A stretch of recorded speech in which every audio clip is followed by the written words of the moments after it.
قرآن مجید میں مشرکین کا ایک نفسیاتی مسئلہ بیان کیا گیا۔ ارشاد فرمایا وَقَذَّبُوا بِمَا لَمْ يُحِيطُوا بِعِلْمِهِ، کہ جو کچھ ان کی سمجھ میں نہیں آیا اس نے ان کا انکار کر دیا۔ یعنی اگر کوئی چیز بندے کی سمجھ میں نہ آئے تو بندہ اس کا انکار نہ کر دے۔ اگر بندہ ایک کیفیات سے محروم ہو تو وہ کیفیات کا انکار نہ کر دے۔ اگر بندہ محبت الہی کے راستے پر چلا ہی نہیں ہے تو وہ قرب الہی کے مقامات کا انکار نہ کر دے۔ کم از کم جس کو اللہ نے عظمت دی ہے اس کو سیلوٹ تو کرے، اس کی عظمت کو مانے تو صحیح۔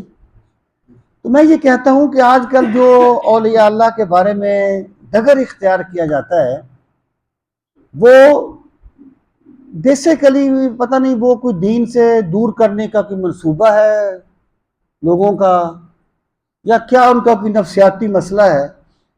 مطلب یہ ہے کہ اگر دیکھیں حق جو ہوتا ہے نا، حق وہ اپنی حقانیت کے لیے تائید کا محتاج نہیں ہوتا۔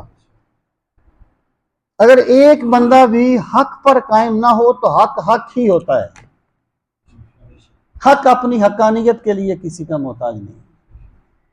تو اگر کوئی بندے تصوف کے نام پہ دھوکہ کرتے ہیں تو ان کو برا کہو نا یار، تصوف کو کیوں برا کہتے ہو؟